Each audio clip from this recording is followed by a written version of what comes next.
Prier ou mourir. Oh Seigneur.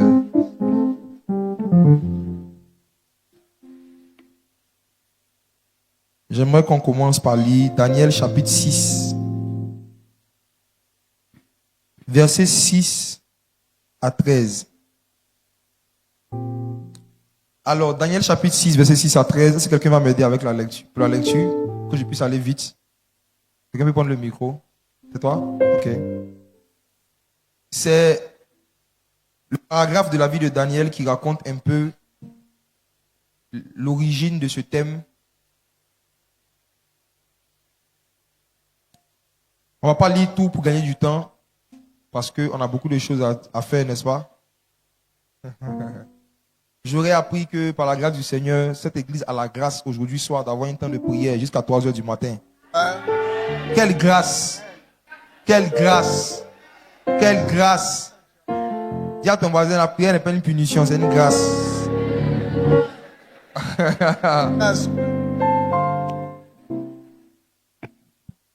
Ce passage est un épisode de la vie de Daniel. On ne va pas lire tout à cause du temps. On va lire juste le verset 7, s'il te plaît.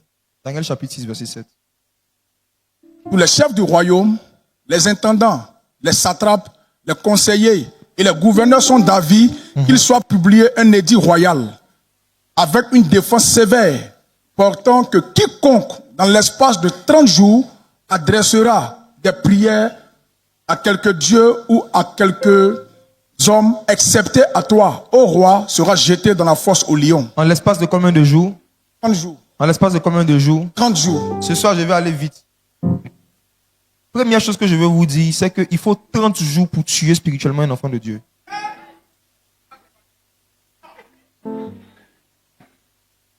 Lorsque Satan veut tuer quelqu'un, veut faire mourir quelqu'un, il faut qu'il l'empêche de prier pendant 30 jours. Les occultistes ont étudié la vie de ceux qui transportent l'onction. Et de la même manière qu'un pêcheur sait qu'il faut 10 secondes à un poisson hors de l'eau pour qu'il meure, ils savent qu'il faut 30 jours à un enfant de Dieu hors de la prière pour qu'il meure. Si on a réussi à convaincre et à occuper un enfant de Dieu au point où il fait 30 jours sans avoir de prière intense, il meurt spirituellement. Je dis prière intense. Je ne parle pas de vos prières quand on prie sur petit déjeuner pour dire merci à Dieu pour la nourriture. Je parle de prière sérieuse. C'est ça que je vais vous parler des choses sérieuses, frère. Ma génération ne connaît pas la prière intense. Les gens sont habitués à faire des prières fast-food. 5 minutes, 10 minutes. Les prières du vigile. Seigneur, garde ma maison, garde mon chien, garde. Amen. Je suis en train de parler d'un style de prière qui peut maintenir l'esprit de quelqu'un en vie.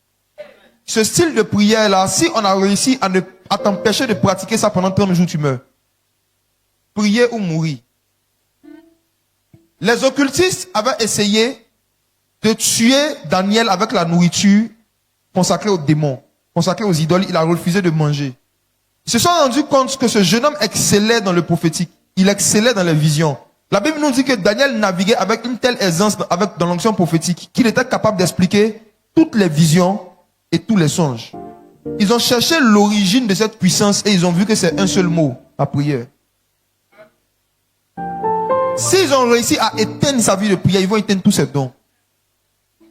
Or, un enfant de Dieu qui n'a pas de dons est comme une ampoule qui est jolie mais qui ne marche pas. Un chrétien qui ne manifeste pas régulièrement un don spirituel spécifique, il est comme les âmes de ses ennemis. Il est nul et sans effet. La différence entre un chrétien et un musulman, c'est le don spirituel.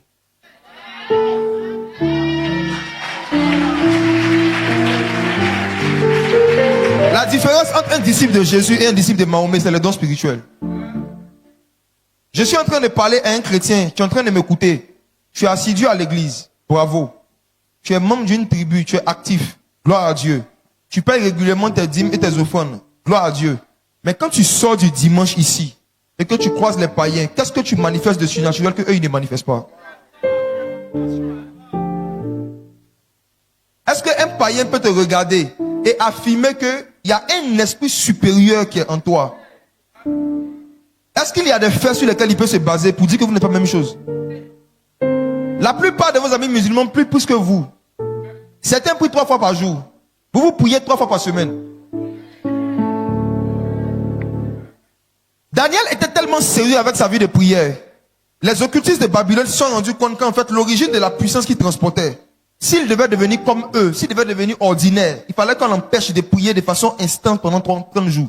C'est le délai. 30 jours, ça fait 1 mois. Prier ou mourir. Ils ont donc décidé de voter une loi pour empêcher Daniel de prier. En fait, cette loi internationale était orientée contre la vie de prière d'un seul homme. Et je vous assure, la plupart des lois iniques qui sont votées dans les pays sont orientées contre la vie de prière de ceux qui conduisent le réveil. Quand dans un pays, l'ennemi voit qu'il y a un mouvement de réveil qui commence, il n'attaque pas l'église, il attaque l'Assemblée nationale. Je réponds. Dans un pays, quand Satan voit qu'il y a un mouvement de réveil qui commence, Satan va commencer à attaquer les personnes qui votent des lois.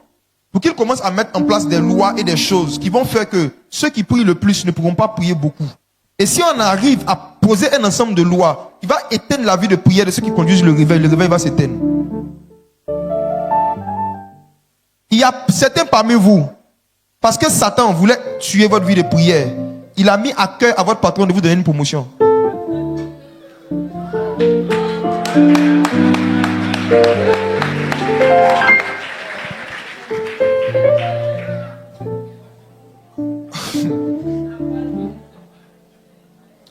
Satan n'attaque pas seulement par la sorcellerie, il n'attaque pas seulement par la maladie, Satan attaque aussi par la promotion.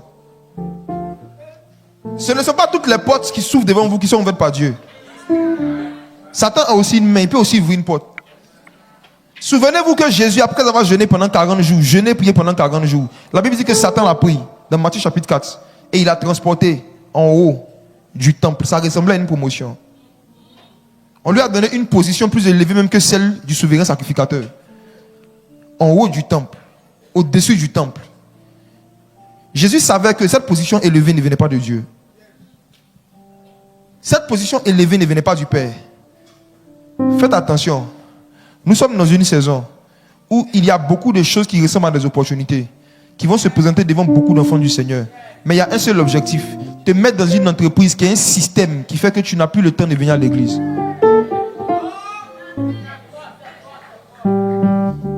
Celui qui n'a plus le temps de venir à l'église, mais qui a le temps d'aller au travail, a le temps d'aller en enfer.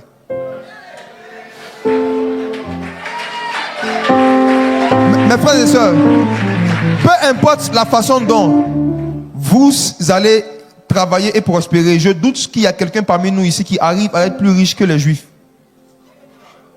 Si vous connaissez un peu le système économique mondial, vous savez que le système économique mondial est tenu en soubassement par les Juifs. La plupart des grandes puissances internationales, connaissant l'alliance que Abraham a faite avec Dieu, s'arrangent pour qu'il y ait toujours des Juifs dans leur gouvernement. Les gens savent que s'il veut prospérer, même s'il ne veut pas accepter Jésus, il doit accepter un Juif. Il n'y a aucune puissance internationale dans ce monde qui n'a pas d'Hébreux ou de Juifs dans les grands postes. Parce qu'il y a une bénédiction naturelle par rapport à la prospérité que Dieu leur a donnée. Mais vous savez, c'est basé sur quoi? Le respect du sabbat.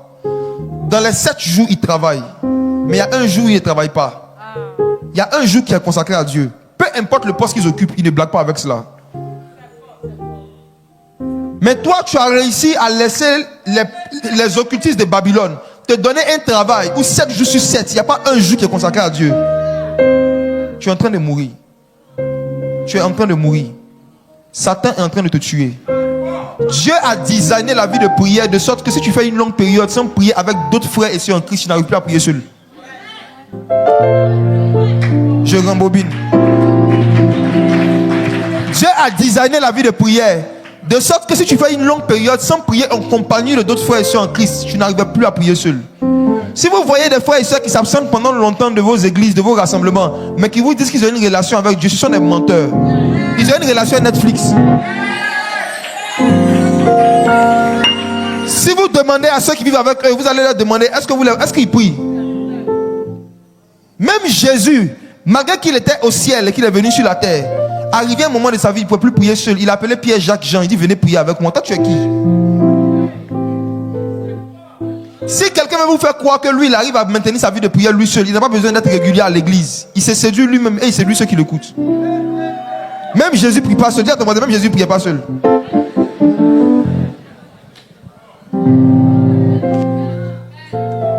Satan est en train de séduire les chrétiens modernes en les poussant à voir leur travail comme quelque chose de prioritaire et la prière comme quelque chose de secondaire. Et cette séduction-là, Daniel en son temps, il ne devait pas tomber dedans.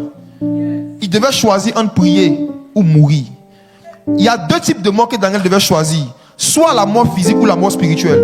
Une loi a été votée disant que si quelqu'un prie pendant 30 jours, on le jette dans une fosse au lion, la mort physique. Mais si quelqu'un ne prie pas aussi, il va mourir spirituellement. Il devait choisir entre deux morts. Il a préféré mourir parce qu'il a prié que mourir parce qu'il n'a pas prié. Et vous savez, je ne sais pas si vous avez déjà allé au zoo, si vous avez déjà vu des lions. Je n'ai pas dit force aux chiens. Je ne parle pas des chiens tagbana qui se promènent dans nos quartiers. J'ai dit lion, lion. Est-ce que vous avez déjà vu lion? Imagine-toi, on dit que si on te surprend en train de prier, on t'organise un rendez-vous privé avec un lion. Il y a combien parmi nous, s'il y avait une telle menace sur la vie de prière, qui allait continuer à prier? Si vous voyez un homme qui continue à prier, malgré qu'on lui dit qu'on va lui organiser un rendez-vous privé avec des lions, ça veut dire qu'il y a quelque chose qu'il sait sur l'importance de la prière que nous ne savons pas. Si quelqu'un est prêt à risquer sa vie plutôt qu'arrêter de prier, ça veut dire qu'il y a un mystère, il y a un système spirituel qu'il avait téléchargé, qu'il avait compris. Et c'est de ça que je vais vous parler ce soir. Qu'est-ce que Daniel avait compris qui faisait qu'il préfère mourir que d'arrêter de prier? Qu'est-ce que Daniel avait perçu qui faisait qu'il préférait passer une nuit avec des lions que passer une nuit sans la prière? Quel risque tu prends pour ta vie de prière? Quel sacrifice tu fais pour ta vie de prière? Je vais vous dire un mystère. Dans le monde spirituel, tout ce qui n'a pas été acheté par un prix n'a pas de valeur. Dans le monde spirituel, tout ce qui ne t'a rien coûté n'aura pas de valeur. Si ta vie de prière ne te coûte rien, ta vie de prière n'aura aucune valeur devant les démons. Il y a un moment dans la marche avec le Saint-Esprit où on ne fait pas d'efforts pour prier régulièrement. Et arrivé à un moment de la marche avec ce même Saint-Esprit, il y a un ensemble d'empêchements, d'oppositions et d'épreuves qui vont commencer à se mettre devant toi. Et là, tu vas devoir choisir entre prier ou mourir. Tu vas devoir commencer à te discipliner et à faire des sacrifices pour conserver cette vie de prière. Et en général, c'est à ce niveau-là que la plupart des gens s'arrêtent, même les prédicateurs, même les hommes de Dieu. Je dis que tout ce qui ne te coûte pas un sacrifice n'a pas de valeur dans le monde spirituel. Tout ce qui ne te coûte rien n'a pas de valeur, même dans le monde physique. Si tu marches et que tu as un bonbon pecto dans la poche et que par inadvertance le bonbon pecto tombe dans la boue, qui va s'abaisser pour prendre? Pecto c'est combien? Si tu marches et que tu as un iPhone 15 dans la poche et que par inadvertance ça tombe dans le caca, ça fait quoi?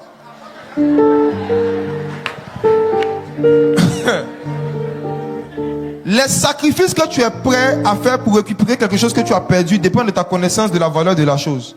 Si tu connais la valeur de la vie de prière, tu vas faire des sacrifices à partir de ce soir pour commencer à récupérer ta vie de prière. Et ma prière pour toi, c'est que lorsque tu seras en train d'entendre ce que je vais t'expliquer, que la valeur de la prière que Daniel avait, qui a fait qu'il a préféré prier, il a préféré mourir avec les lions plutôt que prier. Que Dieu te révèle ce que Daniel avait compris sur la prière. Je peux commencer? Qui aime les rémas? Dis à ton voisin, réma est plus doux que sauce graine.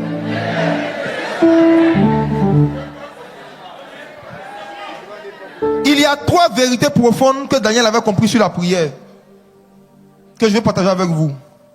Première, Daniel avait compris qu'il vivait à Babylone, mais qu'il n'était pas un habitant de Babylone. Il vivait à Babylone, mais il était un habitant du ciel. Et les occultistes de Babylone aussi l'avaient compris lors d'un épisode de sa vie par rapport au songe de Nebuchadnezzar. La Bible nous dit que Nebuchadnezzar a fait un songe et il a oublié le songe.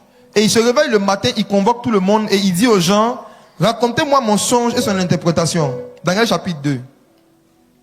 Et ce qui s'est passé, c'est qu'il a réuni les occultistes, ceux qui disent qu'ils connaissent le monde spirituel. Il les a réunis pour leur dire, les gars, j'ai fait un songe que j'ai oublié. J'ai besoin de quelqu'un qui non seulement va me rappeler mon songe, va me donner l'interprétation. Les gars disent, le roi, C'est pas possible. On n'a jamais entendu ça. C'est pas biblique même. C'est-à-dire que, en leur temps, il n'y avait aucun verset biblique, aucune histoire qui racontait que quelqu'un a connu le songe de quelqu'un qu'il a oublié. Ils ont dit que ça n'a jamais existé. Effectivement, à l'époque, on n'avait jamais entendu. Mais le mystère qui est dans l'histoire, c'est que Nebuchadnezzar, malgré qu'il était païen, il croyait que cette chose qu'on n'avait jamais entendue, c'était possible. Si Nebuchadnezzar n'avait pas la foi, il ne pouvait pas insister en fait sur le fait qu'il est sûr que quelqu'un peut lui donner son songe et l'interprétation. La Bible dit que la foi, c'est la démonstration des choses qu'on ne voit pas. Nebuchadnezzar n'avait jamais vu quelqu'un raconter un songe, mais il croit que ça existe. Il avait la foi. Il dit, c'est vrai, on n'a jamais entendu dire cette manifestation de l'esprit de prophétie, mais je crois que ça existe. Je sais qu'il y a quelqu'un sur la terre forcément qui peut faire ça, je ne sais pas c'est qui, mais je sais qu'il existe. Et regardez la réponse des occultistes sur l'identité de Daniel. Daniel chapitre 2. À partir du verset 9 à 11. Daniel chapitre 2, verset 9 à 11. Au verset 9, le roi dit de lui faire connaître son songe et tout ça. Et puis regardez au verset 10. Daniel 2, verset 10. Allons-y. Les Chaldéens répondirent au roi. Il n'y a personne sur la terre qui puisse dire ce que tu demandes, ce que demande le roi. Aussi jamais roi, quelque grand et puissant qu'il a été, n'a exigé une pareille chose d'aucun magicien, astrologue ou chaldéen. On dit que ça n'a jamais existé, cette manifestation de l'esprit. Maintenant, regardez le verset 11. Ce que le roi demande est difficile. Il n'y a personne qui puisse le dire au roi, excepté les dieux. Wow. Aïe. Allons-y. Excepté les dieux, dont la demeure n'est pas parmi les hommes. Les occultistes disent, roi, si tu rencontres quelqu'un qui arrive à te raconter ton songe et à donner l'interprétation, c'est qu'il faut savoir deux choses sur lui. C'est un Dieu et c'est un habitant du ciel.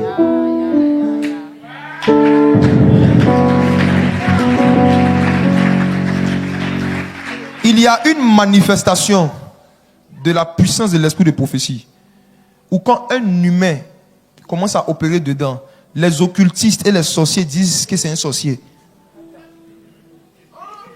Dans l'onction prophétique, c'est possible d'atteindre une dimension où quand tu es en train d'exercer, les occultistes disent soit c'est un sorcier, soit c'est un dieu. Ils ne peuvent en aucun cas te prendre pour quelqu'un qui est comme eux. C'est le discours des occultistes. Ils disent ce sont les dieux et les habitants du ciel. Leur demeure n'est pas sur la terre. Ils ne demeurent pas dans les choses de la terre. C'est des gens qui demeurent dans des choses célestes. C'est eux seuls qui peuvent atteindre cette dimension de connaître les songes des gens. Maintenant, il se trouve que dans nos Bibles, Apocalypse 12, verset 12 nous donne une information. Apocalypse 12, 12 dit quoi? C'est pourquoi réjouissez-vous, cieux, et vous qui habitez les cieux. Vous qui habitez les cieux. Vous qui habitez les cieux. Allons-y. Malheur à la terre et à la mer. Malheur à qui? La terre.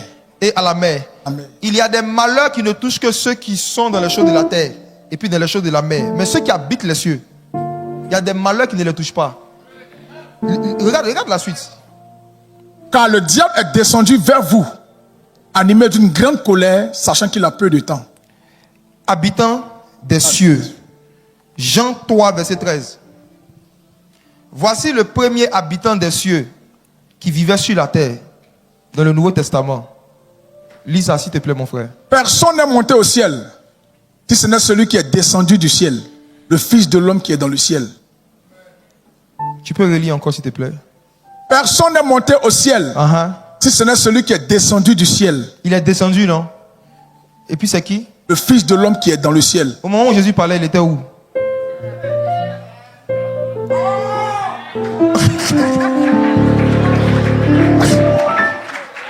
Mes frères et sœurs, un habitant du ciel, ce n'est pas quelqu'un qui habite au ciel. C'est quelqu'un qui vit le ciel. Jésus était sur la terre. Mais il dit, je suis le Fils de l'homme. Mais le Fils de l'homme qui est en train de parler avec vous, il est dans le ciel. Il regarde des gens et puis il leur dit, je suis dans le ciel. Le Le ciel, ce n'est pas le paradis. C'est l'atmosphère de prière. Celui qui est dans l'atmosphère de prière est dans le ciel. Celui qui vit régulièrement dans la prière, il demeure sous l'abri du Très-Haut. Jésus marche avec les hommes sur la terre et il leur dit, vous savez, dans l'alliance que je suis en train d'introduire, on peut rester sur la terre et être dans le ciel. Et l'apôtre Paul, quelques années après, nous confirme ça dans Éphésiens chapitre 2. Éphésiens chapitre 2, verset 6. Demande à ton voisin, tu es dans quoi? Tu es dans la terre ou dans le ciel? Éphésiens 2, verset 6. Il nous a ressuscités ensemble. Il nous a ressuscités ensemble. On parle de qui? Qui nous a ressuscités? Ensuite, Il nous a fait asseoir ensemble dans les lieux célestes en Jésus-Christ. actuellement, ton corps est assis sur une chaise. Mais ta vie est assise dans les lieux célestes en Jésus-Christ. Tu es un fils de l'homme, mais tu es dans le ciel. Le fils de l'homme qui est dans le ciel. C'est une réalité de l'évangile que beaucoup d'enfants de Dieu ne savent pas. Tu marches avec ton corps physique sur la terre, mais la volonté parfaite du Seigneur, c'est que tu marches dans le ciel. Maintenant, qu'est-ce qui te maintient? Qu'est-ce qui maintient ton esprit dans cette atmosphère du ciel? C'est la vie de prière. En fait, quand tu perds la vie de prière, ton esprit revient sur la terre. Et tu deviens purement terrestre dans tes résultats, dans tes agissements, dans tout ce que tu fais. Il n'y a rien de céleste. Il n'y a plus rien de céleste. Satan sait que l'échelle qui relie le Fils de l'homme sur la terre avec son identité qui est dans le ciel, c'est sa vie de prière. Daniel préférait être tué par des lions plutôt qu'arrêter de prier. Parce qu'il savait que la plus grande tragédie qui puisse arriver à un enfant de Dieu, c'est de perdre l'onction. Est-ce que vous connaissez la valeur de l'onction? Est-ce que vous êtes prêts à faire des sacrifices pour garder l'onction? Quel sacrifice vous faites pour garder l'onction? Quelle est la dernière fois où tu as fait un sacrifice pour pouvoir prier?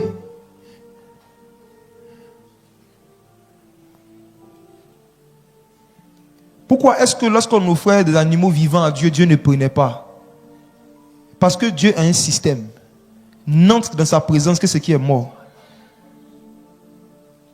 Quelle mort est-ce que tu vis pour conserver ta vie de prière? Ça te coûte quoi? Tu pries quand tu peux. Tu es en train de sortir du ciel. Tu pries quand il reste du temps. Tu es en train de sortir du ciel. Fais toutes ces activités la journée. Et puis quand on finit, donner le reste du temps qui nous reste à Dieu. C'est de l'impolitesse spirituelle. C'est comme si tu prends de la nourriture, tu manges tout un poulet par exemple en entier, et puis il reste un peu d'os, et puis tu donnes ça à un roi. Vous donnez le reste de votre temps à Dieu. Vous donnez le reste de votre temps à Dieu. Comme si Dieu était un mendiant. Les prémices. Dieu a dit que tout ce qui est prémisse lui appartient. La raison pour laquelle il faut prier dans les premières heures de son réveil, c'est parce que la première forme de prémisse qu'il faut payer à Dieu, c'est le temps, c'est pas l'argent. Donnez les prémices de votre temps. Les prémices de votre journée à Dieu. Quand tu donnes quelque chose à Dieu qui n'est pas premier, ça ne l'intéresse pas trop. Caïn a donné des fruits comme ça à Dieu. Dieu n'a pas pris. Mais Abel a donné les premiers-nés de son troupeau. Là, Dieu a accepté. Parce que lui-même, il s'appelle le premier. Il est l'alpha. Donc tout ce qui est premier lui ressemble. Il se reconnaît dans ce qui est premier. Prier au début de la journée, 4h du matin, 5h du matin, ce n'est pas quelque chose de naturel. C'est un sacrifice. Parce que c'est à ces heures-là que le sommeil est le plus doux. Donc les prières qu'on fait, les prières où on se prive de sommeil pour faire, ça n'a pas la même valeur dans le monde spirituel que les prières qu'on fait quand on est rassasié. Tout ce qui est fait avec sacrifice prend de la valeur dans le monde des esprits.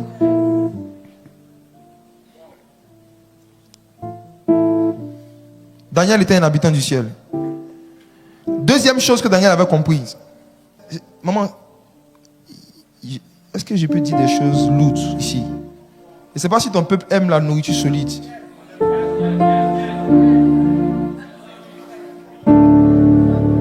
Maman, en fait, en lisant ma Bible, j'ai vu dans Daniel chapitre 9, verset 20 à 22 qu'on va afficher que, en fait, Daniel avait découvert qu'il y a une différence entre parler à Dieu et prier Dieu. Et en fait, Daniel, un moment de sa vie, avait commencé à pratiquer les deux. Il y a deux formes de prière qui maintiennent la puissance spirituelle sur la vie d'un enfant du Seigneur. Parler et prier. Je vous assure, ce n'est pas la même chose.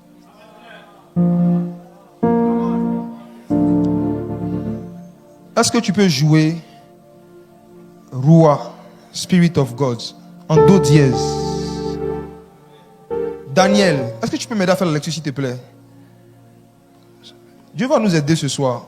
On va devenir passionné de la prière. Yes. Daniel chapitre 9 à partir du verset 20. Allons encore. Je parlais encore. Je priais. Regardez les détails. Je parlais. Je priais. Je parlais. Je priais. Et la suite. Je confessais mon péché et le péché de mon peuple d'Israël. Et je présentais mes supplications à l'Éternel, mon Dieu, en faveur de la sainte montagne de mon Dieu. Je parlais encore dans ma prière. Je parlais encore dans ma prière. Allons doucement. Je parlais et je priais. Il y a une différence entre les deux. Il y a beaucoup de gens. Vous n'avez pas une vie de prière. Vous avez une vie de parole. Vous parlez. Vous n'avez pas encore commencé à prier. Il y a certaines personnes ici, là. Vous priez, mais vous ne parlez pas avec Dieu. Or, faire l'un sans faire l'autre envoie un déséquilibre dans la vie de prière. Daniel pratiquait les deux. Je parlais et je priais. Maintenant, Daniel va nous donner une information sur la prière au verset 21. Je parlais encore dans ma prière. Mon frère, actuellement, tu es où? On est où ici? Parle dans le micro. On est où? L'église dans le temple. On est dans le temple. Ok. Pendant que je suis en train de te parler, je suis en train de parler dans le temple. On est d'accord? Si je dis je parlais dans le temple, ça veut dire que le temple est un lieu. Hey! Aïe, aïe, aïe. Tu as compris? Daniel explique que la prière, ce n'est pas quelque chose que l'homme fait. C'est un lieu qui existe. Et on peut rentrer dans la prière et parler dans la prière. Je parlais encore dans la prière. Donc tu peux être dans la prière sans parler.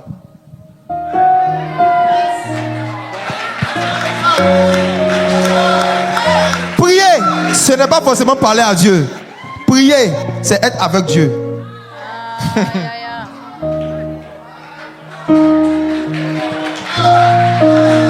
Je parlais encore dans ma prière. Vous avez déjà vécu des expériences où vous êtes en train de prier et arrivé à un moment où vous avez envie de vous taire. Vous n'avez rien à dire, mais vous n'arrivez pas aussi à partir. Vous avez juste envie de rester là. C'est parce que quand tu atteins cette envie, tu es dans ta prière. La prière maintenant n'est plus une chose que tu fais, c'est un lieu où tu es.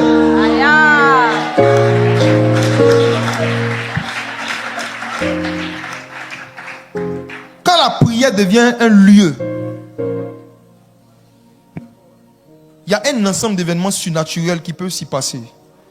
Actuellement, tu n'es pas dans une salle, tu es dans la prière. Maintenant, tu peux parler dans ta prière comme Daniel. Comme tu peux te taire et écouter Dieu dans la prière. Ne vous sentez pas obligé de parler quand vous voulez prier. Ce que vous devez rechercher quand vous voulez prier, c'est la présence de Dieu. Et on n'atteint pas la présence de Dieu forcément en ouvrant sa bouche. On atteint la présence de Dieu quand on ouvre son cœur. Souvent, tu peux ouvrir la bouche, dire beaucoup de phrases et puis tes pensées sont ailleurs. Éternel mon Dieu, mon roi, éternel mon Dieu, mon roi. Je te loue, je te loue, je te loue, je te loue, je te loue, je te loue, je te célèbre, je te célèbre, je t'exalte. Et puis, pendant que tu es en train de dire ça, tes pensées sont... Ta bouche parle, mais tu n'es pas dans la prière. C'est une vie de bavardage, c'est pas une vie de prière. La prière ne commence pas quand on commence à parler à Dieu. La prière commence quand on commence à penser à Dieu. Parce que le plus grand commandement, ce n'est pas tu parleras à l'Éternel ton Dieu, c'est tu aimeras l'Éternel ton Dieu de toutes tes pensées. Amen. Donc avant de parler, il faut se taire. Penser. Pendant que tu es en train de penser, tu es déjà dans la prière. En fait, c'est ta pensée qui t'introduit dans la prière. C'est pas ce que tu dis. Quand ton cœur commence à penser aux bienfaits de l'Éternel, mon âme bénit l'Éternel et n'oublie aucun de ses bienfaits.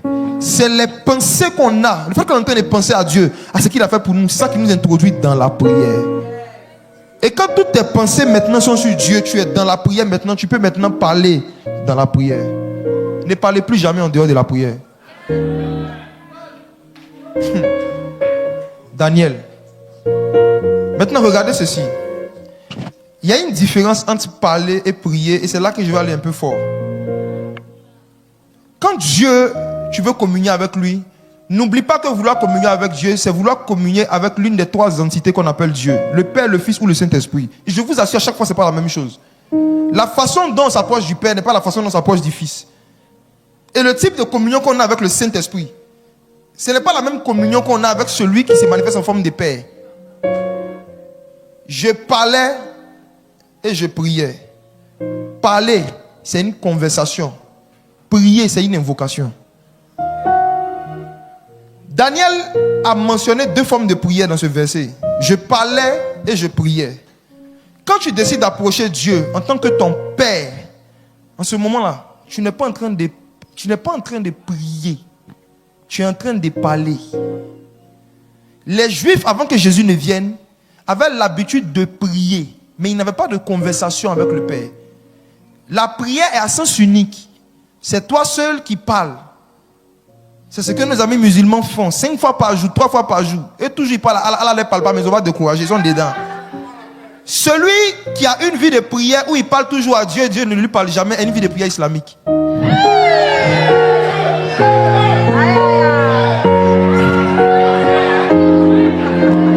Le chrétien qui a l'habitude de parler à Dieu, mais à qui Dieu n'a pas l'habitude de parler, à une vie de prière.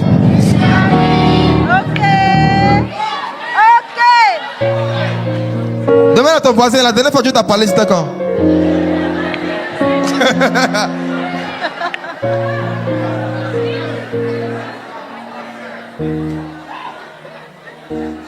La forme de prière qu'on appelle prière est la forme de prière qui est pratiquée dans toutes les religions. L'homme s'adresse à Dieu. Qu'il réponde ou pas, l'homme continue de s'adresser à Dieu. Mais ce n'est pas dans cette dimension que Jésus est venu introduire l'église. Jésus est venu nous introduire dans le parler. Je parlais. Hey. Lorsque tu es dans une conversation et non dans une invocation, tu adresses la parole, on t'adresse la parole. Amen. Tu dis quelque chose, on te dit quelque chose. Amen. Tu donnes un mot, on te donne un mot. Yeah. Tu poses une question, on te répond. Yeah. Et cette dimension, waouh. 1 Corinthiens chapitre 14, verset 13 à 14. 1 Corinthiens chapitre 14, verset 13 à 14.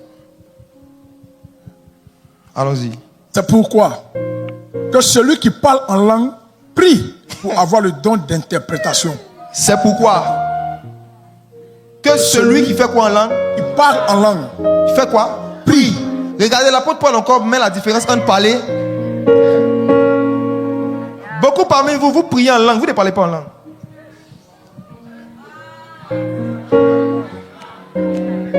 Si vous avez compris ce que j'ai expliqué, lorsque tu pries sans t'attendre à une réponse et sans recevoir de réponse, tu es en train de prier.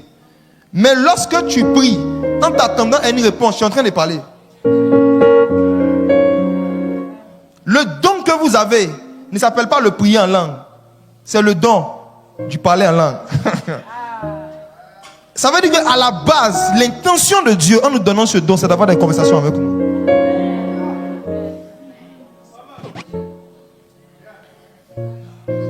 Demande à ton voisin, tu parles en langue ou bien tu pries en langue?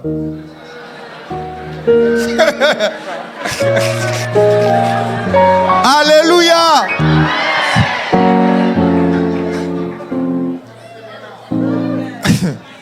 L'apôtre Paul donne un conseil aux Corinthiens que je vous donne. Que celui qui parle en langue prie. dans le but d'avoir le don d'interpréter. Ça veut dire qu'il ne faut pas que tu prennes plaisir à laisser ton parler en langue sans interprétation. Tu seras en train de faire une prière islamique. J'ai des amis musulmans qui prient en arabe, qui ne comprennent pas ce qu'ils disent, mais ils continuent. C'est pas ce que tu fais. Ça devait rire. Mais quelle est la différence entre le musulman qui parle un arabe qui ne comprend pas et le chrétien qui parle une langue qui ne comprend pas et puis se chercher à comprendre? Que celui qui parle la langue. Waouh.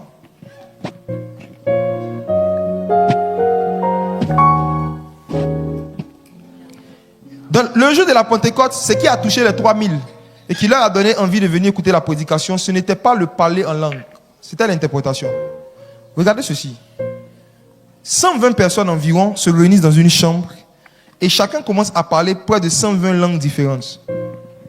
Humainement parlant, c'est impossible que même si 10 personnes, juste 10 personnes, parlent 10 langues à la fois, en même temps, ensemble, on arrive à comprendre quelqu'un. C'est impossible, c'est du cafouillage, n'est-ce pas?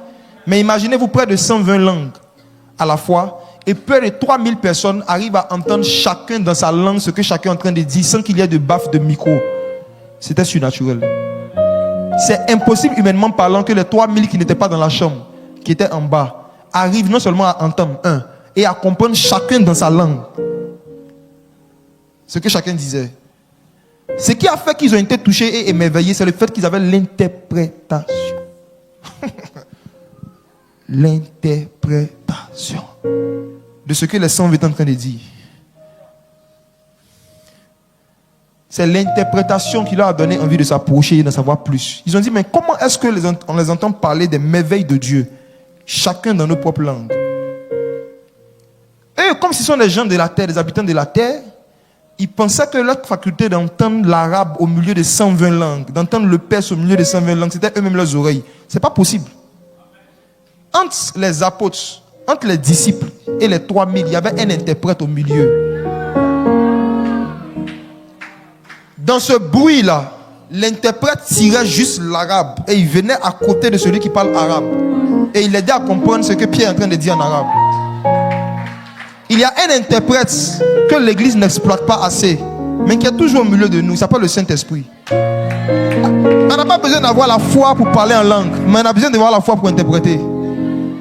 Est-ce que tu crois que Dieu peut te faire comprendre ce que tu dis? Ce qui rend la prière succulente et intéressante, c'est quand tu commences à comprendre ton parler en langue. Je vous dis la vérité. Et Dieu va introduire plusieurs parmi vous ce soir dans cette dimension. Si quelqu'un a soif, à partir de ce soir, je prie, je prophétise, je déclare que plus jamais tu ne vas prier sans parler. Que le don d'interprétation des langues te soit accordé au nom de Jésus. Que la faculté de comprendre les mystères du royaume des cieux te soit accordée au nom de Jésus. Celui qui parle en langue dit des mystères. Et le Seigneur dit, c'est à vous qu'a été donné de comprendre les mystères du royaume. Ce n'est pas normal que vous faites 10 ans de vie chrétienne, vous ne pouvez pas interpréter des langues. Ce n'est pas normal. C'est parce qu'il y a de moins en moins d'interprétation des langues devant les païens que les païens pensent que le parler en langue est une blague et un charabia. Au palais de la culture, qui a vu la veillée où moi et le prophète Jadot, on était en train de faire une démonstration du parler en langue et l'interprétation devant plus de 6000 personnes.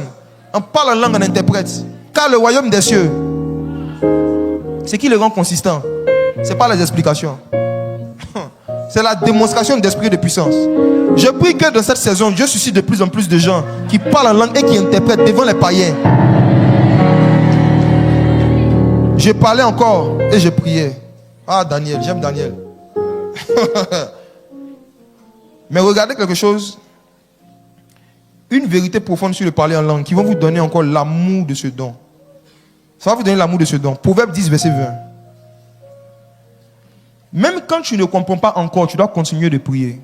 Tu dois continuer de parler. Pourquoi? Parce que regarde ce qui se passe dans le monde spirituel quand on utilise le parler en langue. Regardez. Proverbe 10, verset 20. La langue du juste est un argent de choix. Le cœur des méchants est peu de choses. La langue du juste est quoi? Un argent de choix. Un argent de choix. Dans les Écritures, quand vous voyez que le mot là ou le au singulier est mis devant quelque chose, c'est qu'on parle de quelque chose de spécifique. Au temps de Salomon, la langue que Salomon parlait était l'hébreu. Et l'hébreu n'était pas appelé la langue du juste. Parce qu'il y avait même des injustes qui parlaient ça. Salomon est en train de prophétiser la venue d'une langue qui allait être la marque des justes. La langue du juste. Et il dit que dans le monde spirituel, cette langue-là est quoi? Un argent. En d'autres termes, le parler en langue est une monnaie. La langue du juste est une monnaie. Et Jésus, regardez comment c'est merveilleux. Jésus prêche un jour et puis il dit à ses disciples, vous savez, ne vous amassez pas de la monnaie, des trésors sur la terre. Amassez-vous de l'argent dans le monde spirituel. Là où la rouille et la teigne ne peuvent détruire. Je me suis demandé pendant des années, comment est-ce qu'on amasse des trésors? Comment est-ce qu'on amasse de l'argent de choix? Comment est-ce qu'on amasse des richesses dans le monde des esprits? Et un jour, le Seigneur m'a montré le lien entre ce qu'il a dit et ce verset. Le Seigneur m'a fait comprendre que chaque fois qu'on est en train d'utiliser la langue des justes, dans le monde spirituel, on est en train de remplir notre compte en banque spirituelle. On fait des réserves de prière. On est en train d'emmagasiner des trésors dans le ciel. Voici pourquoi quand tu parles en langue, même quand tu ne comprends pas, c'est doux. Parce que si tout de suite là, je te donne un paquet d'argent, même si tu ne connais pas le montant, si tu vois que l'enveloppe est balèze, c'est déjà doux. Tu vas compter après. Mais avant même que tu comptes là, si l'enveloppe est apouchou, tu es déjà content. Il y a une joie que l'âme ressent quand tu parles en langue, parce que c'est un argent de choix que tu es en train d'amasser dans le ciel. Le Seigneur dit, ne vous amassez pas des trésors sur la terre, mais amassez-vous des trésors où? Or, le ciel, c'est quoi? La vie de prière. Amassez-vous des trésors. Quand Dieu veut augmenter ta richesse spirituelle, il augmente le temps que tu passes à parler en langue. Le parler en langue est une clé USB que Dieu a déposée dans la bouche des disciples pour télécharger des solutions à des problèmes qui ne sont pas encore arrivés. Le parler en langue, c'est la faculté que Dieu a donnée à son peuple de pouvoir télécharger une sagesse, une inspiration, des comportements et des réactions que tu es censé avoir devant des problèmes de la journée. Quand tu es en train de prier en langue, tu es comme quelqu'un qui n'a pas encore fait un enfant mais qui est en train d'ouvrir un compte en banque et de commencer à préparer l'avenir de l'enfant. Prier en langue, c'est préparer son avenir spirituel. Parce que c'est un argent de choix. La langue du juste. La langue du juste. Quand tu demanderas au Seigneur de te faire comprendre, même quand tu ne vas pas encore comprendre, amasse de l'argent de choix. Valis apatula, ezabli kando vedavia, skuplanti kabalia dekadea. L'une des vérités bibliques qui montre que le parler en langue est une monnaie, c'est qu'on utilise la monnaie pour convertir. La monnaie sert à convertir quelque chose d'un état à un autre. Là, on utilise le CFA. Si tu vas en France, tu auras besoin de convertir ça en euros. Donc, le CFA doit changer de forme, il doit changer d'aspect pour qu'il soit utilisable sur le territoire européen. On est d'accord? Ok. Il se trouve que dans le monde spirituel, les anges ont une forme. Mais certains parmi eux, les esprits ont des formes, spirituellement parlant. Mais s'ils doivent opérer sur la terre avec des corps physiques, il faut qu'il y ait quelqu'un sur la terre qui prie beaucoup. Ta prière convertit les corps spirituels en des corps physiques. Permettez-moi de vous donner une preuve simple. Daniel, regardez une preuve simple. Beaucoup parmi vous, vous allez comprendre pourquoi vous êtes riche dans vos rêves. Mais jusqu'à actuellement, vous faites des sons que vous êtes riche. Vous faites des sons, vous comptez l'argent. Mais jusqu'à actuellement, là, ce n'est pas encore venu. Vous ne convertissez pas. Vous ne convertissez pas. Ça reste dans les songes. Daniel chapitre 9. Verset 21. Il y en a, ça fait 5 ans, ils sont millionnaires en songe. Ils font des songes, ils ont l'argent. Et puis ça s'arrête là. Regardez quelque chose. Daniel chapitre 5, verset 21. C'est étrange. Daniel 9, verset 21. Regarde. Je parlais encore de ma prière. Je parlais encore dans ma prière. Il était dans sa prière, dans l'atmosphère. Et qu'est-ce qui s'est passé? Quand l'homme, Gabriel. Est-ce que vous connaissez l'ange Gabriel, non? Vous connaissez l'ange. Vous connaissez l'ange. Mais est-ce que vous connaissez l'homme Gabriel?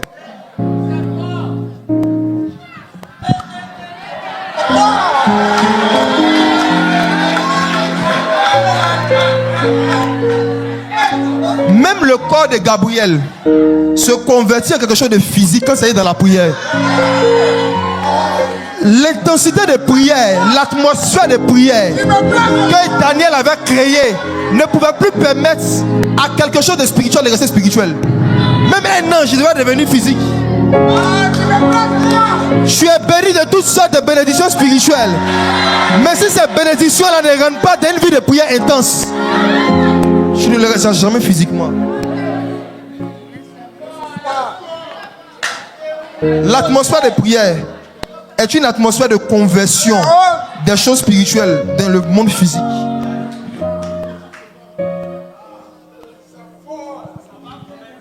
Il y a quelques mois, on avait organisé une veillée. Et l'Esprit du Seigneur m'avait dit qu'il allait faire maigrir des gens devant tout le monde. Donc, j'en parle et j'appelle une pour faire un exemple. On prie, l'aile dégonfle. Les gens commencent à maigrir dans la salle. Des gens ont eu peur, donc c'est ça qu'on commence à sortir un peu. Des gens criaient.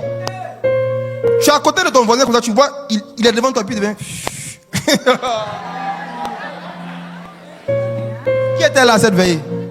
Ok. Un homme de Dieu m'approche après la veillée. Et il dit, il veut savoir, c'est quelle manifestation de l'esprit, ça, comment on fait pour atteindre ça? Je lui ai dit que si il te dit, tu vas pas me croire. L'onction est spirituelle et invisible. Mais l'onction peut devenir physique et se manifester sur des corps physiques, produire des résultats physiques que tout le monde voit, à une condition. Il y a une certaine intensité de prière qu'il faut créer autour de toi, jusqu'à ce que l'ange Gabriel devienne.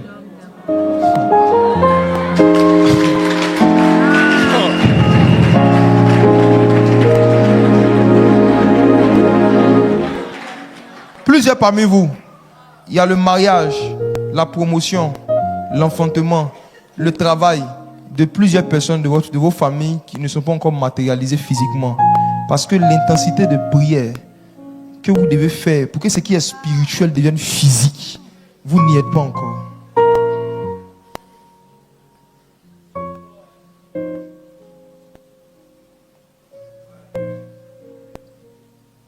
Dieu a établi des principes auxquels personne ne peut se soustraire. Desquels personne ne peut se soustraire, personne. Jésus existait en forme de Dieu. Philippiens chapitre 2, n'est-ce pas? Mais pour qu'il puisse venir sur la terre, pour que l'esprit Jésus devienne l'homme Jésus, devienne le fils de l'homme, vous savez ce qui s'est passé? La Bible nous explique dans le livre de Luc qu'il y a une femme, prophétesse qu'on appelle Anne. Elle a prié pendant plus de 17 ans. Dans le temple, dans le jeûne et dans la prière. Elle a créé une atmosphère en Israël. De sorte que l'esprit Jésus pouvait maintenant devenir un homme. Il est rentré dans sa prière. Tout ce qui est spirituel, qui doit venir sur la terre dans une forme physique, a besoin d'une Anne ou d'un Daniel.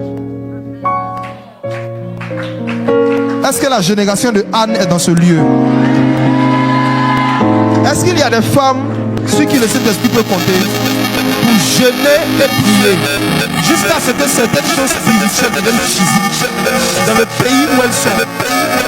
Quand vous voyez que le level spirituel commence à devenir vide, c'est pas sur des remis, c'est pas sur des corps physiques. Ça veut dire que quelque part, il y a quelques gens qui ont instance avec instance. Ce linge devient l'homme.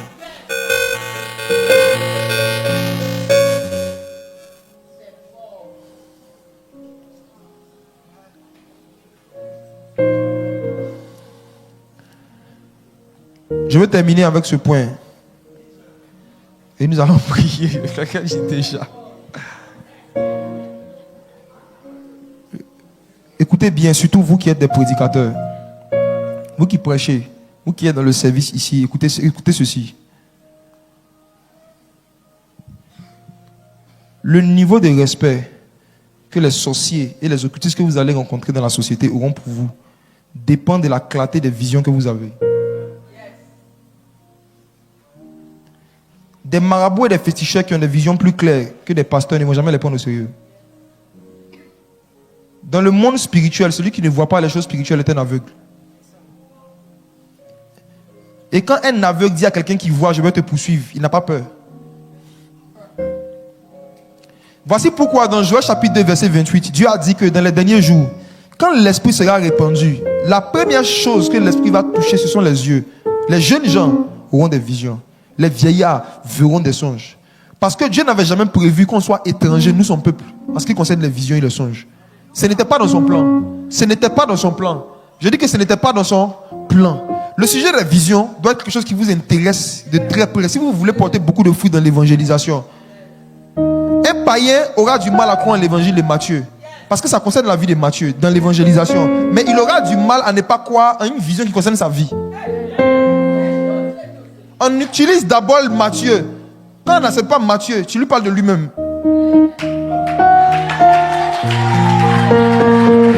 Est-ce qu'il y a des évangélistes ici?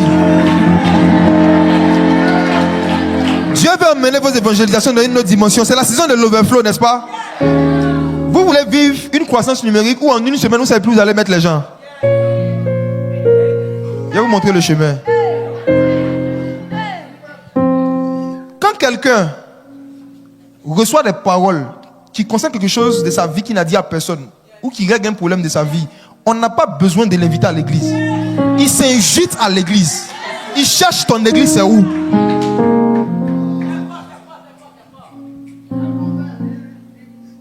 Nous, on est arrivé à un point, l'année passée où on fuyait les membres. On ne savait plus où mettre les gens. Je faisais tout de mes publications et j'ai même parlé de mon église. Mais quand les gens voient ce que l'Esprit fait, la première question, c'est ton église est où? Le panneau de publicité le plus efficace que Dieu a donné à l'église, c'est l'onction.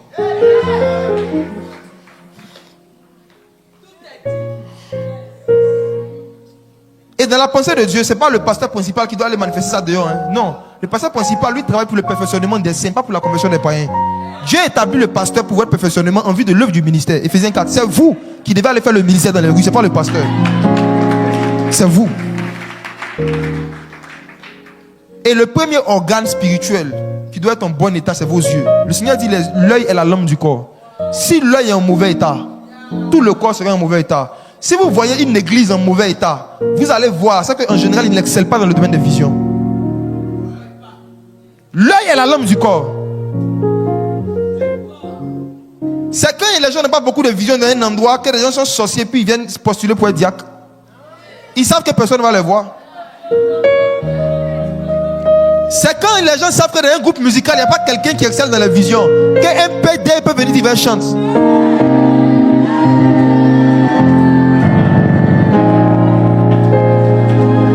Il sait que personne ne va voir ce qu'il fait avec ses fesses. Il sait.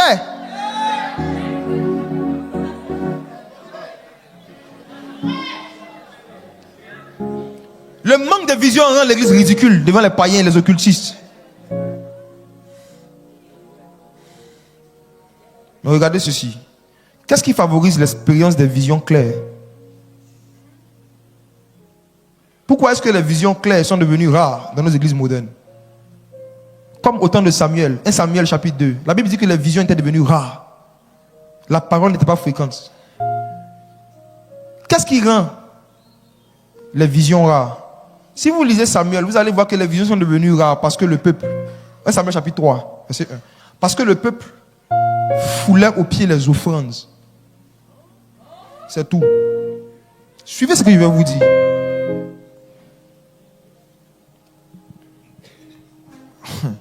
Les visions étaient rares. Et dans le même chapitre, Dieu apparaît à Samuel et il lui explique la raison pour laquelle les visions sont devenues rares et ce qu'il reprochait surtout au sacrificateur Élie. Et regardez un détail, regardez ce que Dieu reprochait au sacrificateur Élie. Ça peut sembler banal, hein, mais regardez. Il y a un lien entre votre façon de traiter les offrandes et les visions claires. Je vous assure. Je ne blague pas. Je vais vous montrer dans les Écritures. Vous blaguez avec les offrandes. Vous blaguez avec vos yeux spirituels. 1 Samuel chapitre 3. Regardez ceci. À partir du verset...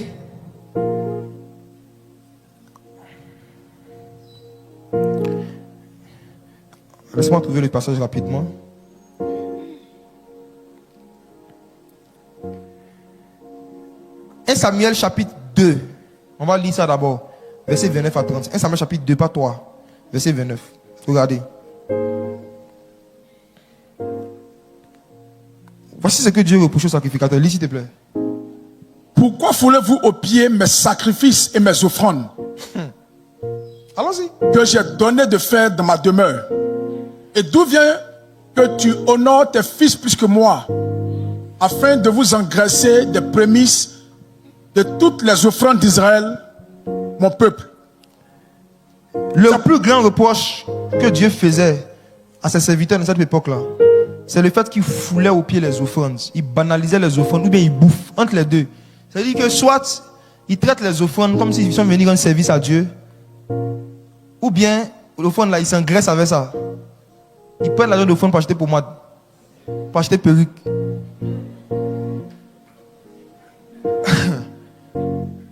Qu'est-ce qui prouve que c'est cette mauvaise attitude avec les offrandes qui a emmené la cécité spirituelle, l'aveuglement spirituel? Simple. Le chapitre qui suit, on nous dit que les visions sont devenues rares. Peut-être que ce n'est pas encore assez convaincant. Allons dans le livre de Daniel, je vais vous montrer quelque chose. Daniel chapitre 9, retournons chez l'homme Gabriel. L'homme Gabriel est venu à quel moment? Allons lire. Daniel chapitre 9, verset 21. Tu peux lire ça s'il te plaît?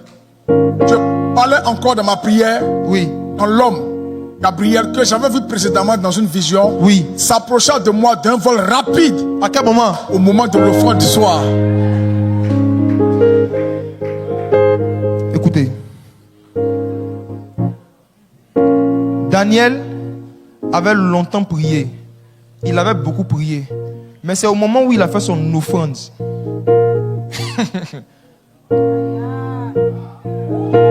que ce qui est spirituel, mêlé à sa prière, est devenu physique. Au moment de l'offrande du soir. Pourquoi? Est-ce que je peux dire quelque chose? Il y a certaines expériences surnaturelles que Dieu interdit aux chrétiens à nier.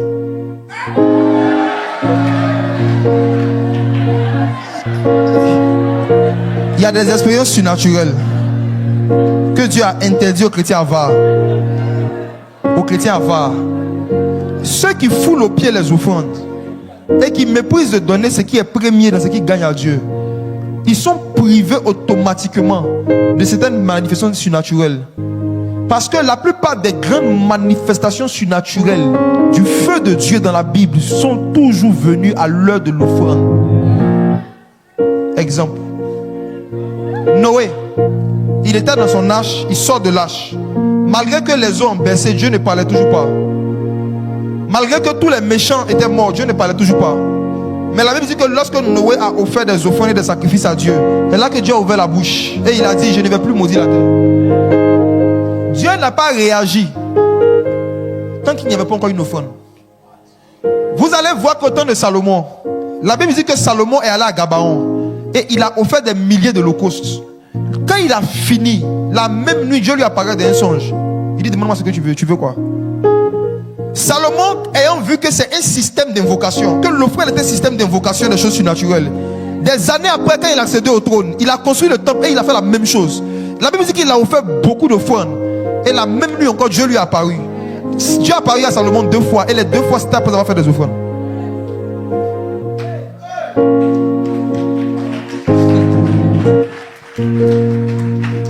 Je vais encore plus loin.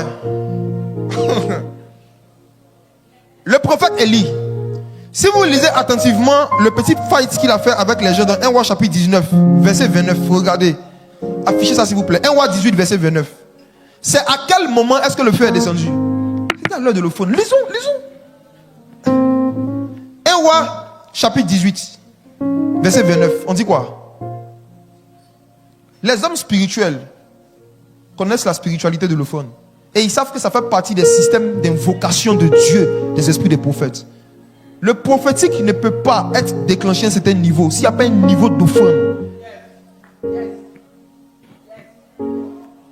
Je ne parle pas de l'offrande de donner un homme de Dieu. Je parle du fait de donner à Dieu lui-même.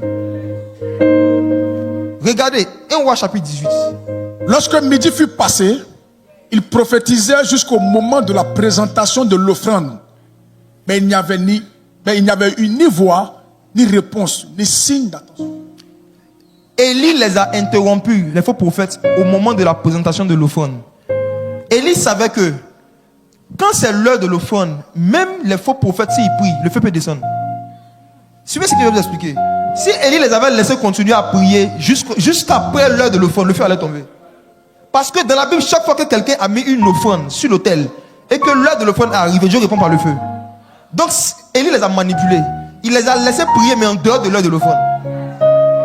Quand l'heure de l'offrande est arrivée, il a stoppé les prophètes de Baal. Il a pris le micro. Et regardez le verset 36. Dis avec moi, stratégie prophétique. Tant que les païens vont donner plus d'offrandes à l'aide des démons que toi tu n'en donnes à ton Dieu, ils seront toujours plus puissants que toi. J'ai dit que tant que les païens vont donner plus d'offrandes à l'aide des démons que toi tu n'en donnes à ton Dieu, ils seront toujours dans la vision plus claire que toi. Allons-y. Verset 36. Au moment de la présentation de l'offrande, Élie le prophète s'avança et dit: Éternel Dieu d'Abraham, d'Isaac et d'Israël, que l'on sache aujourd'hui que tu es Dieu en Israël, que si je suis ton serviteur et que j'ai fait des choses selon ta parole. À quel moment est-ce que Élie a pris le micro? Au moment de quoi? Quelqu'un pourra me dire, tous les versets que tu donnes, c'est dans l'Ancien Testament. Je vais vous scandaliser dans le Nouveau Testament. Actes chapitre 10. Si vous ne croyez pas que les offrandes mêlées à la prière déclenchent le surnaturel, si vous ne croyez pas en Élie, vous ne croyez pas en Salomon, croyez au moins en Corneille. Actes chapitre 10. Verset 1 à 4. Il y avait à Césarée un homme nommé Corneille, centenier dans la cohorte dite italienne. Frère, c'était un païen. Dis avec moi, c'était un païen. Dis avec moi, c'était un inconverti. Dis avec moi, il n'avait pas le Saint-Esprit. Mais qu'est-ce qu'il fait au verset 2? Cet homme était pieux et craignait Dieu. Avec toute sa maison, il faisait beaucoup d'aumônes au peuple et priait Dieu continuellement. Il associait prière et don. La conséquence au verset 3. Vers la 9e heure du jour, il vit clairement dans une vision un ange de Dieu qui entra chez lui et lui dit: Corneille. La 9e heure là, et ça disait que c'est l'heure à laquelle Jésus était crucifié. C'est l'heure de l'offrande. Jésus est l'offrande que le Père a donné pour qu'on soit sauvé. Et c'est à la 9e heure. C'est à l'heure de l'offrande. Un ange apparaît à Corneille comment? Dans une vision claire. La vision est comment? La vision est comment? Tant que ta façon de donner à Dieu n'est pas claire, tes visions ne seront jamais claires. Tant que tu n'aimes même pas une clarté, un ordre et un honneur dans la façon dont tu honores le Seigneur avec tes biens, tu n'auras jamais de vision claire, même si tu pries 12 heures par jour. Il y a des expériences que Dieu a réservées à ceux qui font beaucoup d'offrandes et des prières, même si c'est un païen comme Corneille. Voici un païen qui a plus de vision claire que beaucoup de prophètes. Tout ça, il faut dire tout ça à cause d'offrande.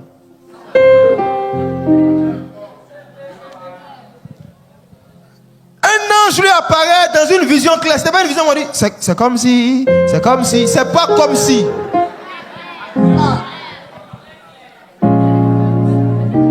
Et qu'est-ce que l'ange lui dit? La suite. Corneille, les regards fixés sur lui et saisi d'effroi, il répondit: Qu'est-ce, Seigneur? Et l'ange lui dit: Tes prières et tes aumônes sont montées devant Dieu. Attends, tu lis vite. Qu'est-ce qui est monté? Tes prières et tes aumônes. Tes aumônes. Tes prières et puis quoi? Tes aumônes. Tes prières et puis quoi? Tes aumônes. L'un des mystères de l'offrande, c'est l'une des seules choses qui défie la loi de la gravité. Quand tu fais comme ça, ça monte. J'ai dit, l'un des mystères qu'il y a, derrière le fait de donner, que ce soit à un pauvre qui est dans le besoin, mais par amour pour Dieu ou dans une église, tout ce que tu fais descendre monte. Comment quelque chose qu'on dit on met dans le panier, on dit c'est monté. Il y a un ascenseur entre ce panier là et le ciel.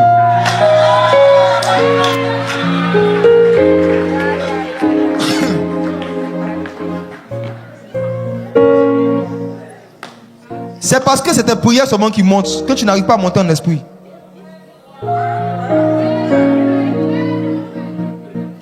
À chaque période de ma vie où j'ai voulu monter dans une expérience, une dimension avec l'esprit plus profonde, j'ai fait des prières, j'ai décidé de faire des prières que je n'ai jamais faites et des offrandes que je n'ai jamais faites. C'est les deux. Si tu veux vivre des expériences surnaturelles que tu n'as jamais vécues, fais une prière que tu n'as jamais faite. Comme par exemple aujourd'hui, Tu vas prier aujourd'hui jusqu'à 3 heures. Vous qui n'avez jamais fait ça, restez ici.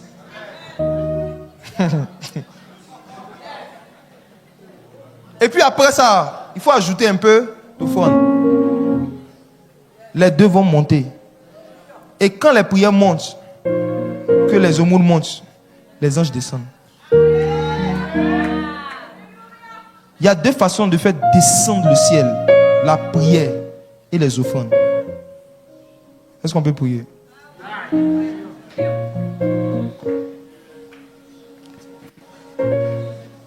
Tu es arrivé dans une saison de ta vie où tu vas t'ennuyer si tu ne vis pas quelque chose de nouveau avec Dieu. Tu es arrivé dans une période de ta vie où tu vas perdre goût à la vie si tu n'as pas une nouvelle rencontre avec le feu du Saint-Esprit. Tu es arrivé dans une époque, tu es arrivé dans un moment de ta vie où si Dieu ne te parle pas clairement par rapport à ce qu'il veut que tu fasses pour lui dans cette saison, tu vas vivre avec l'amertume. Rien ne pourra te satisfaire. Ton travail ne pourra plus te satisfaire. Les cultes d'église ne pourront plus te satisfaire. Ta routine ne pourra plus te satisfaire. Tu as besoin d'une nouvelle rencontre avec le Saint-Esprit. Et à cause de cela, tu as besoin d'une nouvelle vie de prière. Tu as besoin de réapprendre à honorer Dieu avec tes biens. Tu as besoin d'une nouvelle vie d'offrande. Tu as besoin d'offrir davantage ton temps à Dieu. Tu as besoin de lui offrir davantage ce qui t'appartient même matériellement. Parce que toutes ces choses, si tu les gardes pour toi, ça ne pourra pas te donner la joie. Ça ne pourra pas te donner la paix. Mieux vaut échanger tous ces biens contre la joie du Saint-Esprit. Plutôt que vouloir garder ces biens et vivre dans l'amertume, dans la tristesse, dans la confusion.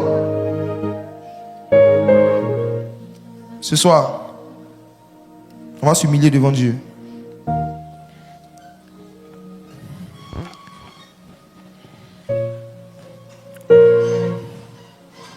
Tu vas dire, si tu es un homme au Seigneur, que tu veux devenir un Daniel dans ta famille. Si tu es une femme, tu vas dire au Seigneur que tu veux devenir une Anne.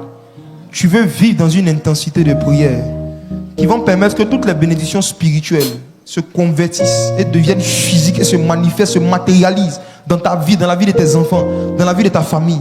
Les intercesseurs sont des convertisseurs.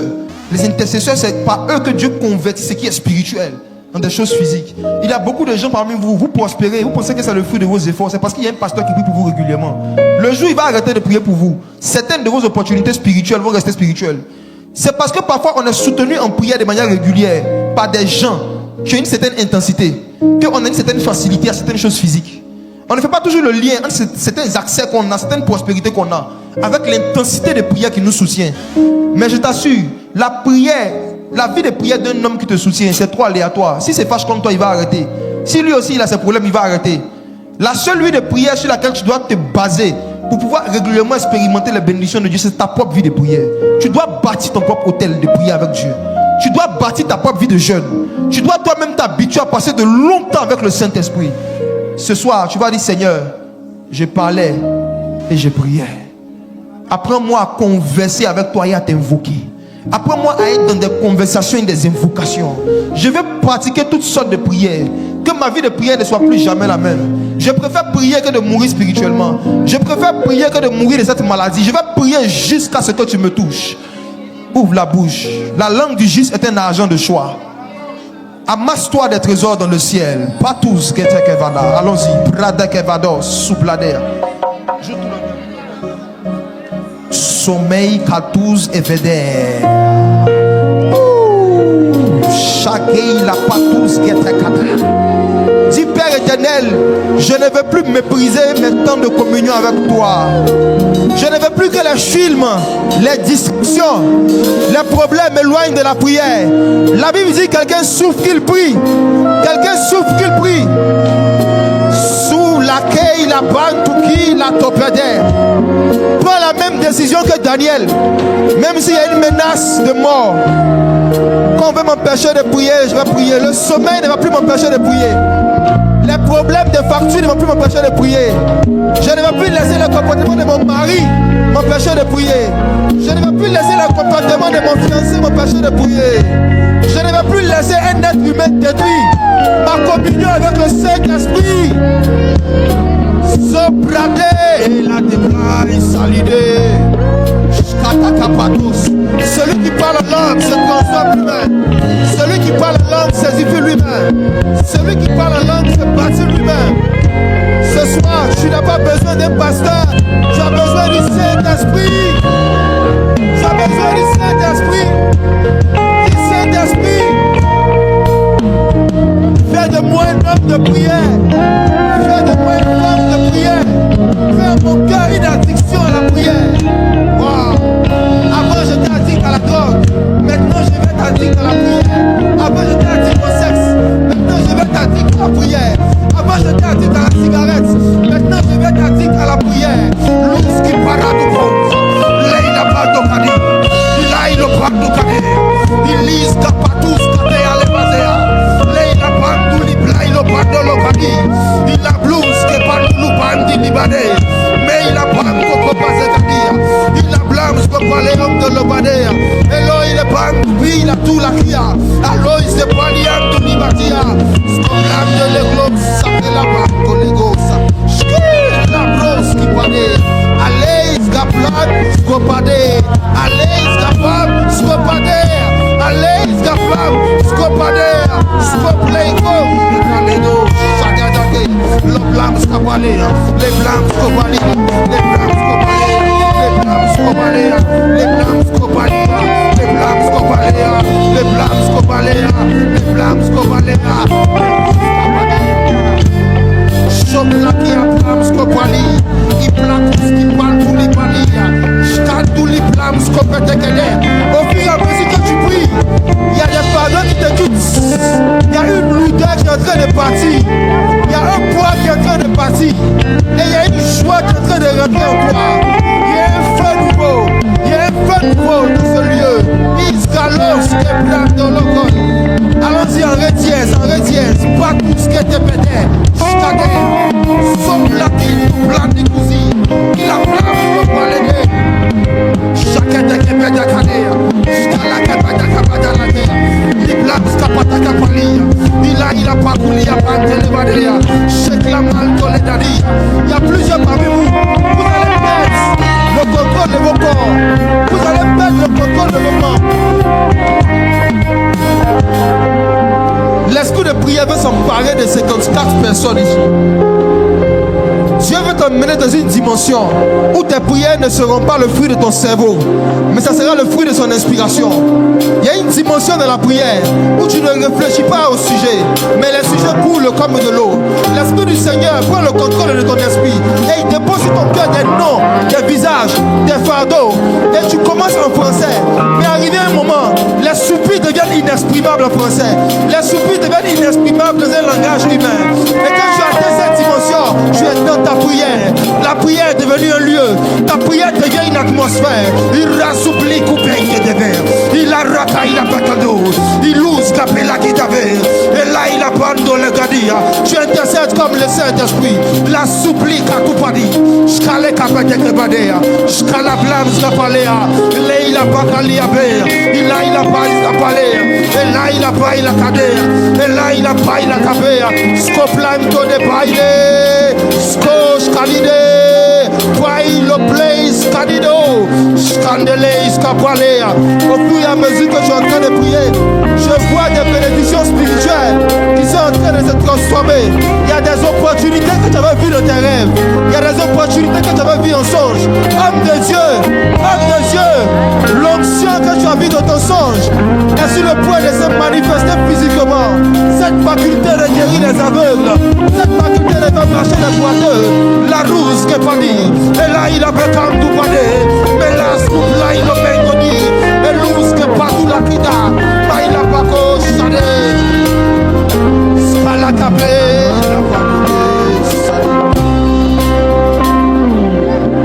Dans cette atmosphère, il y a un mouvement prophétique étrange qui va se passer.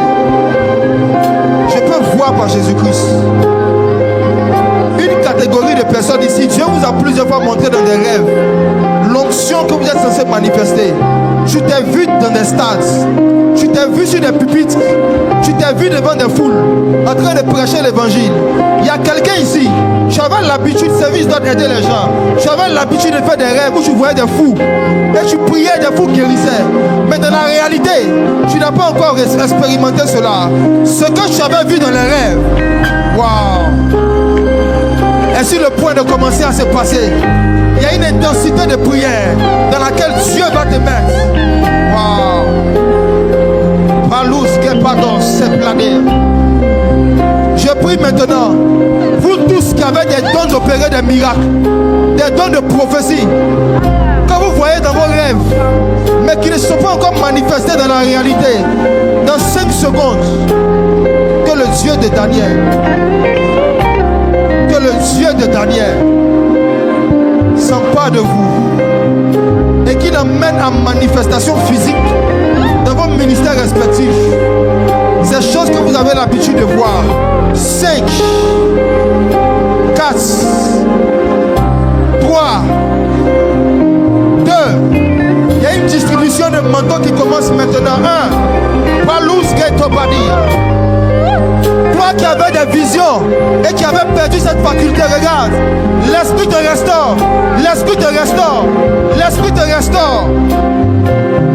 Sopla kinda pelakia. Aidez les gens là-bas. Skatake pataka palus te pali. Soupli kapan tu pedekede. Skatake pedeke pedakadi. Melis kapale. Apply lupandu kadea. Sopla kila manko pedalia. Ou les plans que palos. Skeleke mam du liblé. Balik la mousse que padi.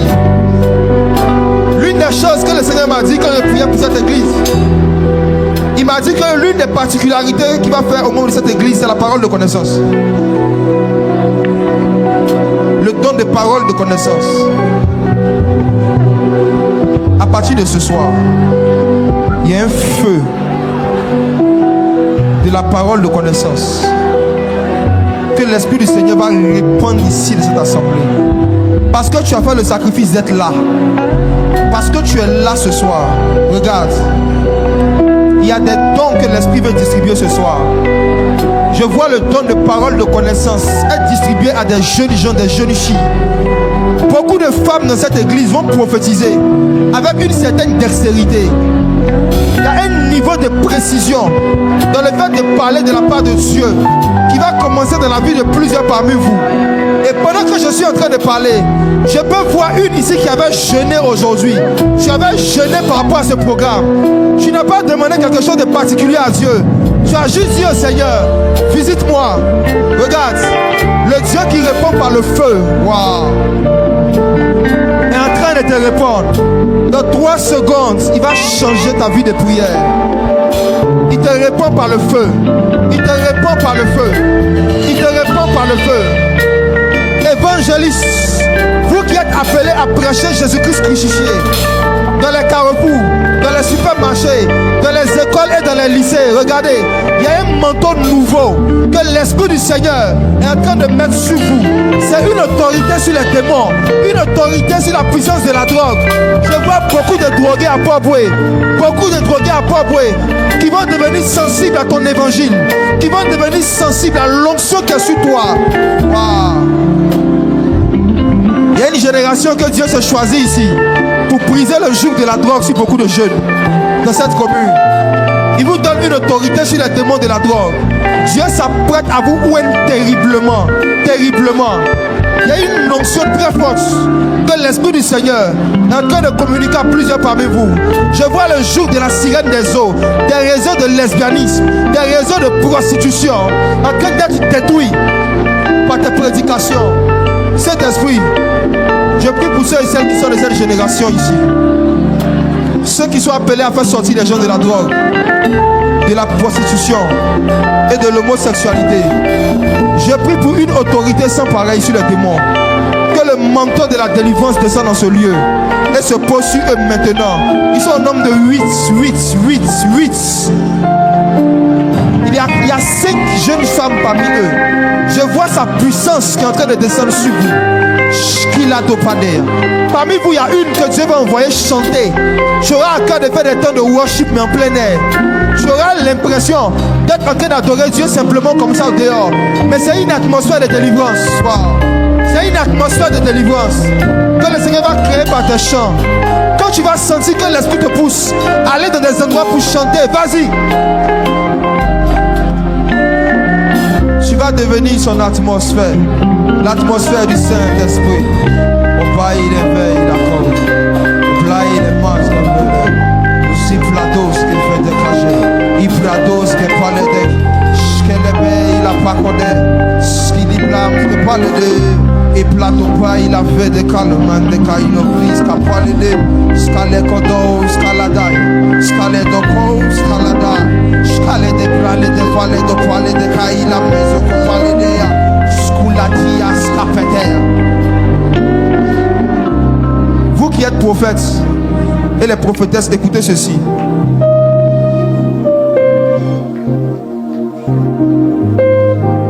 Vous êtes dans une saison où Dieu vous appelle à passer plus de temps à intercéder qu'à prophétiser. Souvenez-vous de votre maître Jésus, le Dieu des esprits des prophètes. Il a prié pendant 30 ans sans prêcher. Pendant 30 ans, il était dans sa prière. Lorsqu'il est sorti et qu'il a commencé à prophétiser, c'était incroyable. Mais son ministère de prédication et de prophétie n'a duré qu'environ 3 ans et demi, 4 ans. Après quoi, Dieu a arrêté de prophétiser et de prêcher. Il est monté au ciel. Mais l'une des choses qu'il n'a jamais arrêté de faire, jusqu'à aujourd'hui, il est assis à la droite du Père. Et il intercède pour nous. Le ministère d'intercession de Jésus a commencé et n'est jamais fini jusqu'à aujourd'hui. Intercéder dans le monde spirituel, c'est s'asseoir dans la même pièce que Jésus pour traiter les affaires des hommes. Vous allez devenir encore plus précis et plus concret par rapport à vos dons quand vous allez passer plus de temps encore dans la prière. Si tu es ici, tu m'écoutes, ou si tu es en ligne et que tu prends la décision ce soir de passer plus régulièrement des temps dans l'intercession dans les 7 jours qui vont venir, si tu sens que tu as besoin d'une onction, d'une force, d'un manteau de Dieu pour pouvoir prier longtemps, ferme les yeux, lève la main droite. Il y a une gloire dans ce lieu. Homme comme femme, Dieu peut vous oindre pour que vous deveniez plus endurant dans la prière. Il y a une huile dans ce lieu qui peut couler du ciel sur vous et qui va augmenter vos facultés de passer longtemps du temps dans la présence de Dieu. Cette huile va commencer à couler maintenant.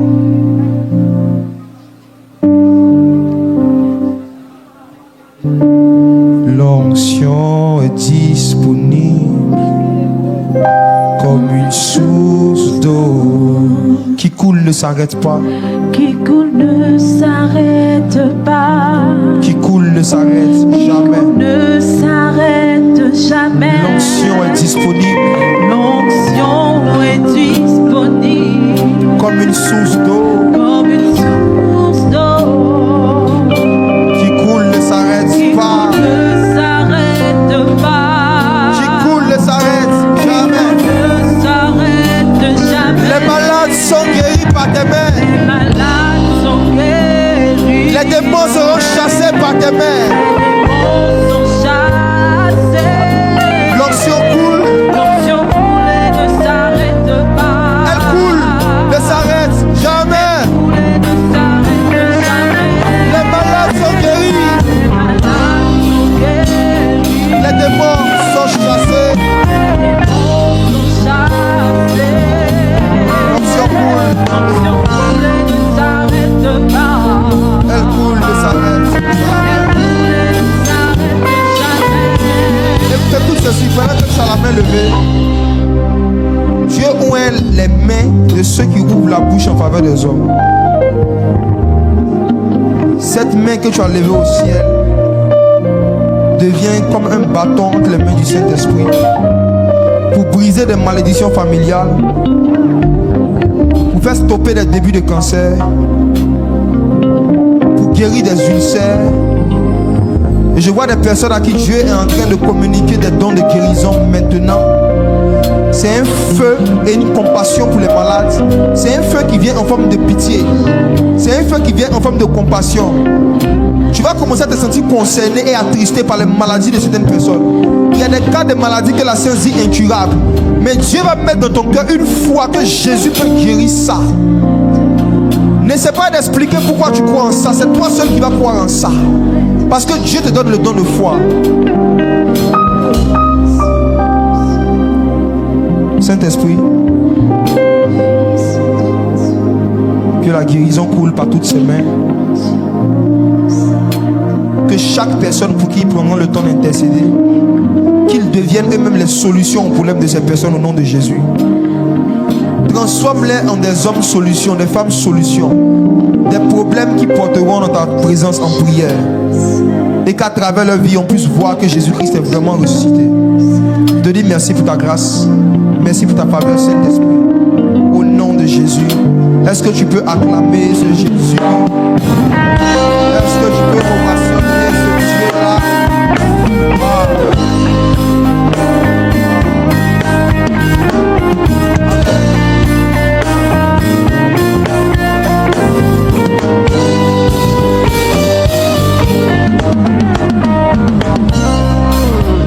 C'est ce qu'on va faire.